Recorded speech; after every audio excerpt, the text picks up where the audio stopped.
గౌరవ ఎమ్మెల్యే తేజ నరసింహ గారిని supplementary question కి అనుమతిస్తున్నాను. నమస్తే అధ్యక్ష, ముందుగా నాకు ఈ అవకాశం ఇచ్చినందుకు మీకు ధన్యవాదాలు. అధ్యక్ష, 2036 ఒలింపిక్స్ కోసం ప్రభుత్వం ఏర్పాటు చేసింది, సంతోషం అధ్యక్ష. కానీ మన దేశ జనాభా ఎంత? 140 కోట్లు. కానీ వచ్చే మెడల్స్ ని వేలతో లెక్క పెడుతుంది అధ్యక్ష. అధ్యక్ష, మన వాళ్ళు జెవెలిన్ త్రో విసరడం కన్నా ఒకరి మీద ఒకరు బురద చల్లుకోవడంలో ఎక్కువ ఎక్స్పర్ట్స్. అందుకే అధ్యక్ష, నా సలహా ఏమిటంటే ఒలింపిక్స్ కమిటీకి ఒక లెటర్ రాయండి. మన లోకల్ గేమ్స్ అయినా కోతి కొమ్మచ్చి, గోళీలాట, గిల్లి దండాన్ని ఒలింపిక్స్ లో ప్రవేశపెట్టండి. కనీసం దాంట్లో అయినా మనకి గోల్డ్ మెడల్ గ్యారెంటీగా వస్తుంది. లేకపోతే మళ్ళీ అక్కడికి వెళ్ళి సెల్ఫీ దిగి వెనక్కి రావాల్సిందేనా అధ్యక్ష? ప్లేయర్స్ కి ట్రైనింగ్ ఇవ్వకుండా ఈ ప్రభుత్వం ఏం చేస్తుంది అధ్యక్ష? ఆరు బయట కూర్చొని చుక్కలు లెక్క పెడుతుందా అధ్యక్ష?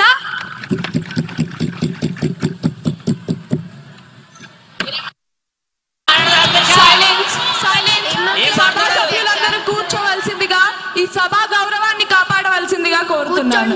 దయచేసి అందరూ కూర్చోవలసిందిగా కోరుతున్నాను. మంత్రి గారి సమాధానం.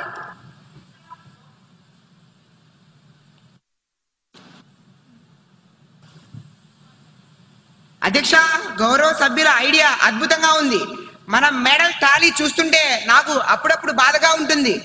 ఆయన గిల్లీ దండాన్ని అన్నారు అధ్యక్ష. నేను ఇంకోటి యాడ్ చేస్తాను అధ్యక్ష. ఒలింపిక్స్ లో మ్యూజిక్ చైర్స్ కానీ గోడలు దూకడం కానీ పెడితే ఆ విభాగాల్లో అన్ని మెడల్స్ మన నాయకులవే అధ్యక్ష. కుర్చీ కోసం మనం పరిగెడుతున్నంత స్పీడ్ గా హుస్సేన్ బోల్ట్ కూడా పరిగెత్తలేడు అధ్యక్ష. జోక్స్ పక్కన పెడితే మా ప్రభుత్వం ప్రజలతో ఆడుకునే ప్రభుత్వం కాదు అధ్యక్ష, ఆడించే ప్రభుత్వం అధ్యక్ష. ఆరోగ్యాన్ని పెంచే ప్రభుత్వం అధ్యక్ష. ఆనందాన్ని పెంచే అధ్యక్ష. ప్రతిపక్షానికి వెటకారం, మాకు ప్రజలపై మమకారం. ప్రతిపక్ష వారికి సెల్ఫీలు ముఖ్యం, మాకు సొల్యూషన్లు ప్రాముఖ్యం.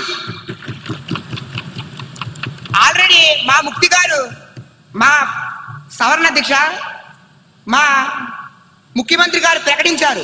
ఒలింపిక్స్ లో పాల్గొన్న వారికి 50 లక్షలు, బంగారు పథకం పొందిన వారికి 7 కోట్లు, రజక పథకం పొందిన వారికి 5 కోట్లు, కాంస్య పథకం పొందిన వారికి 3 కోట్లు.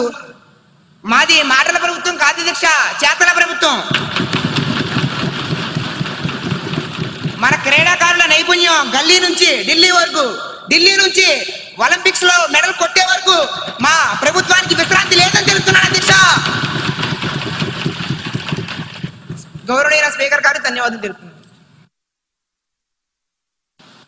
సభ్యులకు ఒక విషయం గుర్తు చేస్తున్నాం. 1900 సంవత్సరంలో పారిస్ ఒలింపిక్స్ లో live pigeon shooting, tug of war కూడా అధికారిక క్రీడలుగా ఉండేవి. కాబట్టి రేపొద్దున మన కబడ్డీ గాని ఖోఖో గాని ఒలింపిక్స్ కి వెళ్ళమని రూల్ ఏమీ లేదు. మంత్రి గారు, ఆ మ్యూజికల్ చైర్ ఐడియా చాలా బాగుంది. అది ఈ సభలో వద్దు, గ్రౌండ్ లో చూసుకుందాం. తదుపరి ప్రశ్న 241109 క్వశ్చన్ పై గౌరవ మహిళా శిశు సంక్షేమ మంత్రి గారిని స్పందించవలసిందిగా కోరుతున్నాను.